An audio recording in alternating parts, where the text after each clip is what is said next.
So I'm seeing so much weakness in our economy right now through all of these cars that are popping up through car auctions. And they are repos. People are not paying their bills and they're losing their cars. But I brought in an expert on other segments of the market to see where he's seeing other problems in the economy. So this is Michael. He's got a channel that talks of everything economy, whatever. So what are you seeing in the economy that's really giving us a hard time right now, that's showing that it's maybe weaker than the information that we're getting? Well, the one thing I focused on for many years on my channel, and now I've kind of branched out to a lot of things, has always been real estate. I was a real estate agent for full-time for over 13 years in Miami, and I started my real estate career when the GFC happened, when the housing crash was in full force and prices were plummeting. And so I've kind of seen all sides of the market now. I saw what it's like when things are going down. I saw the dip, I saw it come back up, and now back to where we are today.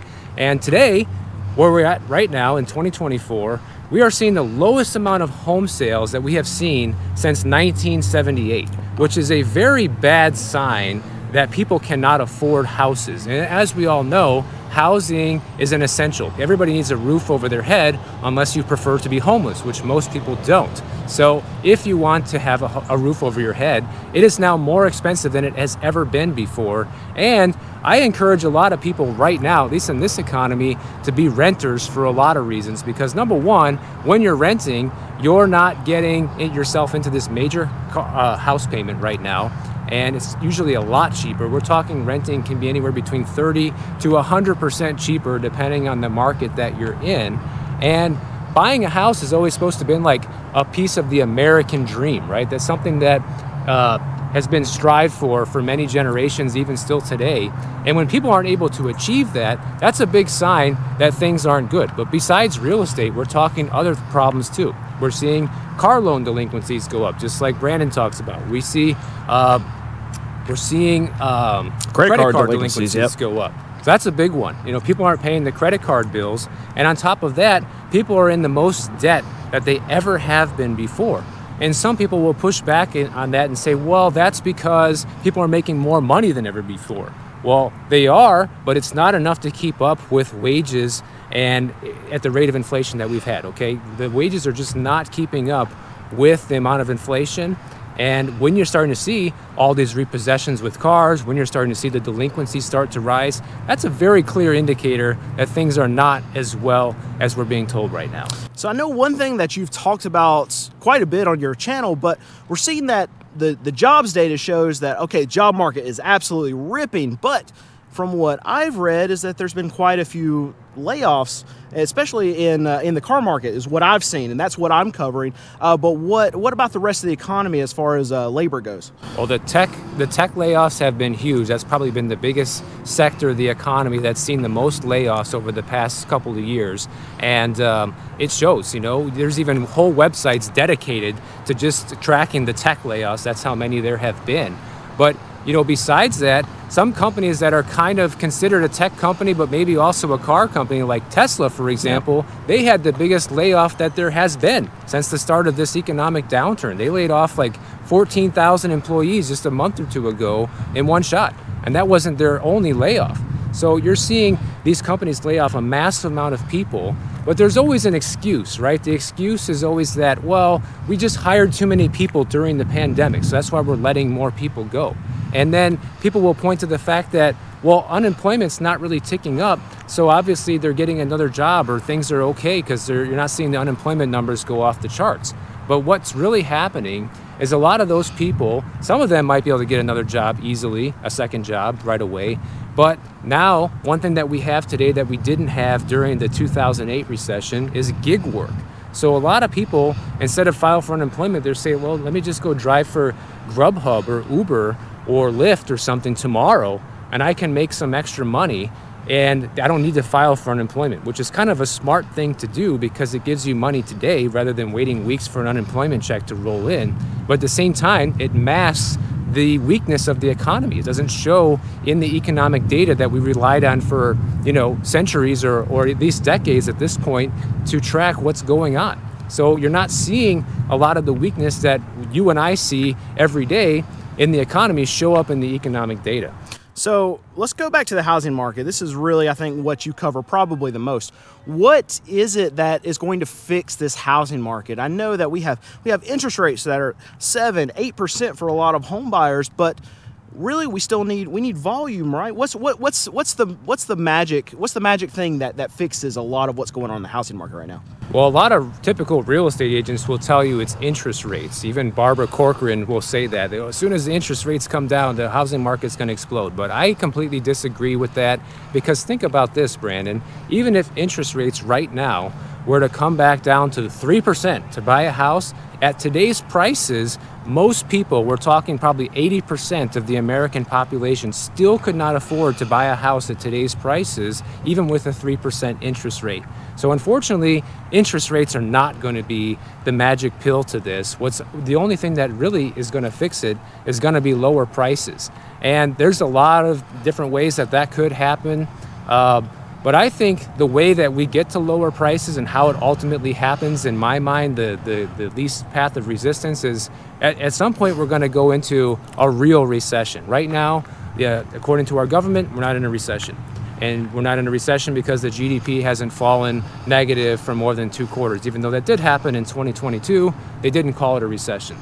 But once we go into a recession and the layoffs start to pick up, and you see more people are not able to pay their mortgage, they're going to be forced to sell the house. And a lot of people still have a lot of equity because of how much home prices went up. And so when a lot of people start putting their house on the market all at the same time, just like in the car market, that causes prices to come down. If or when that's going to happen and to what degree, nobody really knows. But I think that's kind of like the path of least resistance. And it's going to be different everywhere, not only because each market is different everywhere, but also because different economies are stronger than others. Like, you can go somewhere here in North Carolina where the local economy is booming, and you can go 100 miles away where it's already recessionary in terms of how many people are on unemployment and have lost jobs and things like that. So it's always going to be local on how bad or how good things are. All right, so let's talk about foreclosures. So I know that, like, in the car market, we're seeing repossessions go through the roof. We're seeing on credit cards delinquencies go through the roof, right? Are you seeing anything to show weakness on that side of people actually losing their houses right now, or is that even a thing?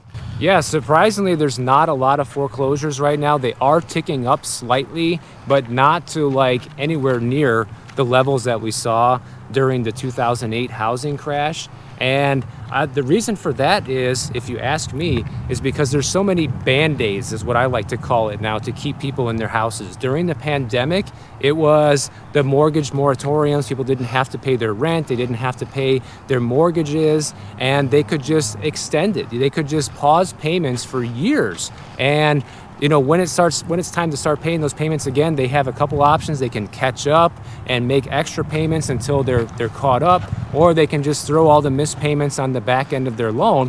What a lot of people don't realize is during those moratoriums and the forbearance periods, those extra payments you didn't make acquire interest during this time.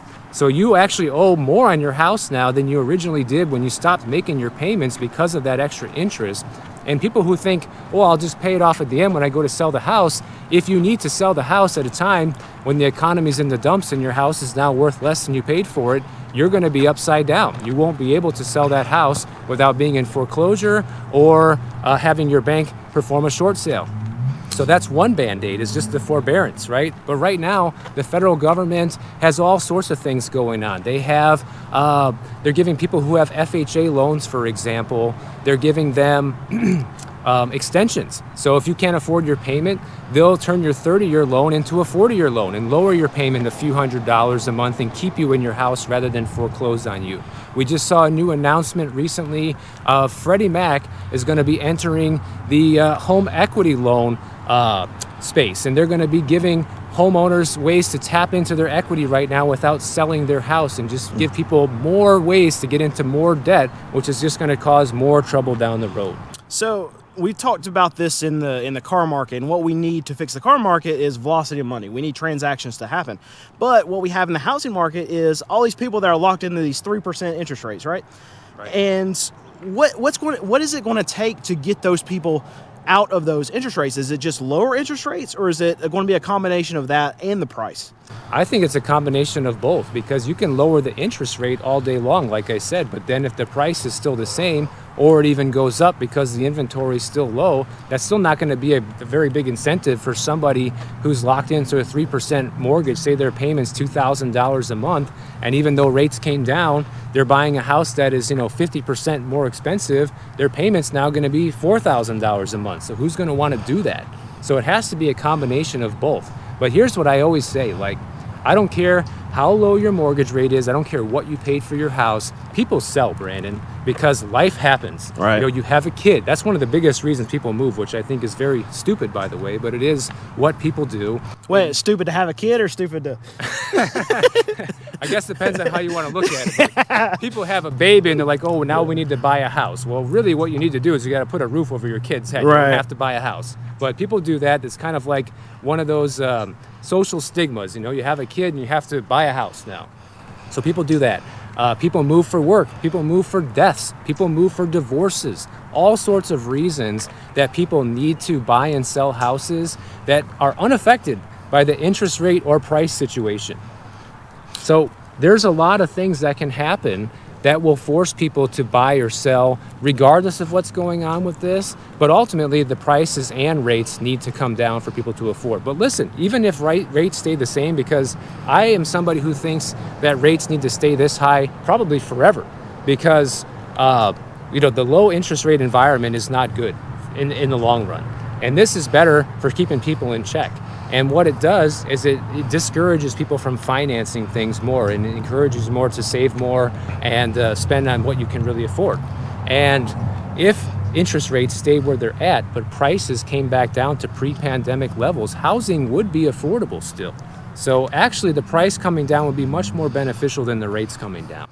So one thing that we have seen in the car market is, even if you have owned the car before all this craziness happened, those buyers those car owners are still seeing increased prices associated with owning their cars. We're seeing insurance skyrocket. Yes. We're seeing gas prices go up. We're seeing repair costs going through the moon. What similar things have happened in the housing market for people who have owned their house through this whole time? What things have gone up in price? Oh yeah, definitely the same things. It's property taxes and insurance are the two big ones, but also the maintenance costs of the house in general.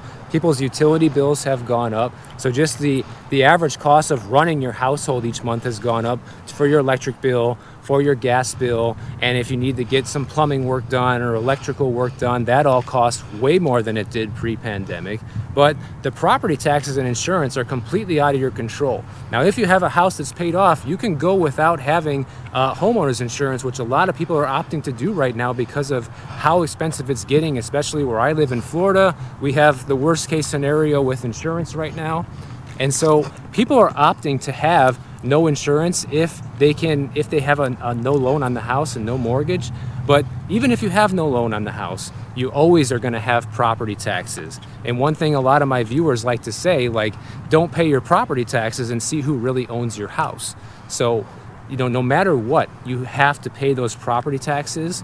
And the only thing you can do is, if the value of your house starts coming down, you can then contest those taxes and have the county potentially lower the taxes. But sometimes that works and sometimes it doesn't.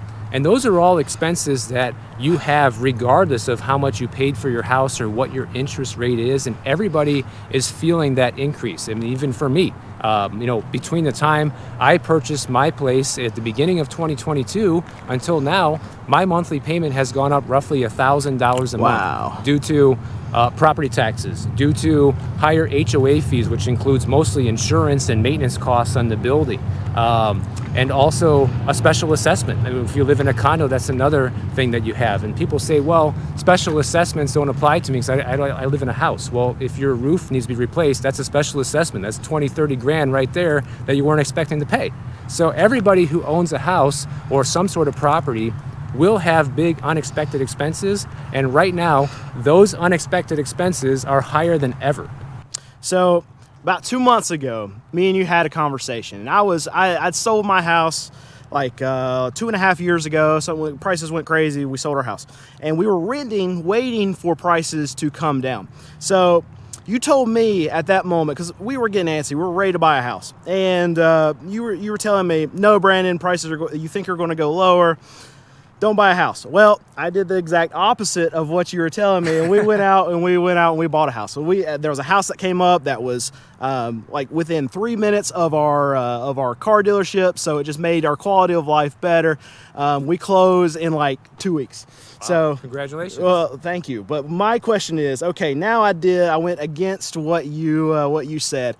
How stupid was I for buying this house at this moment? Well, there's two things I would have to say about that. Number one, I assume that you could really afford the house. Like, you are going to have no problem making that mortgage payment under today's prices and interest rates, correct? That's a big assumption to make, but I think we'll be okay. Okay. All right. Well, a lot of people think that, just like when they buy the car, right? Well, you either know you're going to be okay or you think you'll be okay. Yeah. That's kind of two different things. We'll be okay. You'll be okay. Yeah. So that in itself is a huge positive. And a lot of people right now are stretching beyond their means in order to make that payment and maybe have to sacrifice something else in order to do that. If that's the case, that's a clear indicator you probably can't afford the house. And I tell everybody right now that if you can afford a house at today's prices and today's interest rates, then you can afford it.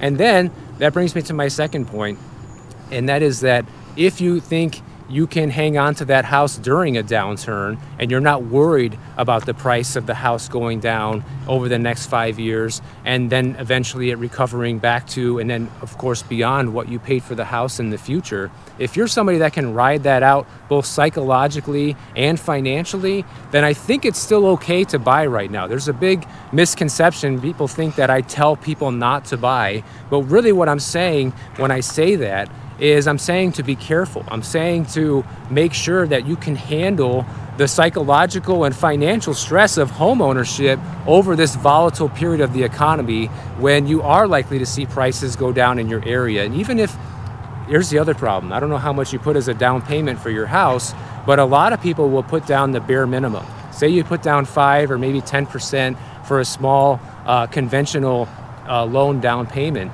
If the market drops below 5 to 10% of what you paid for the house, you are now underwater on that property. And if a situation comes up where you need to sell the house, an emergency happens, something happens to your income, something happens to your life where you need to sell that house, you now can't sell it without taking a loss. So there is real financial risk in buying in this environment right now when prices have already basically peaked. I mean, there's no guaranteeing that they won't go up more, but how much more can it really go up before anybody can't afford it anymore? And that's kind of the danger zone we're in right now. So where do you think, we'll finish with this, where do you think, if you pull out your crystal ball, give us a time frame, where do you think prices are going from here? Do you see that there's a percentage down, that where the bottom is? Is that even something that you can even feel comfortable guessing at? But where do you think prices are going from here? Well, it's going to be regional and local, just like real estate always is. And what we're already seeing right now is places that got very overheated during the pandemic, like a lot of Florida markets down by me, are already starting to see prices. They're already starting to see prices come down because the inventory levels are now exploding. People can't afford these higher payments due to higher homeowners insurance, and they can't afford the higher maintenance costs of these houses, especially if they lose a job or they take a pay cut right now. So you're seeing places that basically got way too overheated and inventory rising. Those are going to be the two indicators of places you're going to see prices coming down. It's already happening right now. And on the opposite end of that spectrum, you're seeing places where prices are still going up for two main reasons. One, there's no inventory. The Northeast is basically the poster child of no inventory right now and home prices going up. And they're probably going to continue seeing prices go up as long as that remains the case and as long as people can afford those houses. And that's the other thing it comes down to is affordability. A lot of the markets where prices are still going up right now, especially by double-digit percentages year over year, are very affordable markets. In fact, one of them is close to where I grew up back in Illinois. Rockford, Illinois is the hottest housing market in the country right now. But even then, with all the price increases, the median price of a house is like $240,000. So it's still very affordable when you're looking at it on a national scale and what people pay for houses in more expensive areas. So you're going to see a difference. You know, places like that are going to still see prices go up. until there are a lot of layoffs in that region. Even that's not going to stop people. That will stop people from buying. Even if the prices are good and the inventory is low, you're still going to see a slowdown in places where they start getting devastated economically. So, it's going to be regional. And my guess is that once the actual real recession hits and you start seeing a lot of people losing their jobs and you start seeing it reflected in the unemployment numbers, that's when you're going to see home prices probably start to come down nationally. And my guess is it's going to be a lot like 2008. You're going to see places that'll come down 30% or more if it's really bad and there's a lot of inventory. You're going to see other places that might maybe see a mild correction, maybe 10, 15, 20%. And that's still bad if you only put 5% down on your house. Yep. So that's why I bring that up, because a lot of people don't put a large down payment, and you can still be in trouble providing you needed to sell in that situation. Well, I want to thank you for coming on our channel. Check out Michael's channel. I'll put a link down in the description below. Me and my producer always talk about when we grow up, we want to be just like Michael, because just walk around every day, make a video, talk about the economy, whine about it a little bit. That sounds like heaven. I'm glad for you to. I'm glad you came on and be able to show my viewers what I want to be when I grow up. So there you go. Thanks for having me on, Brandon. All right. I'm gonna switch sides because my arm's about to fall off. That was me too.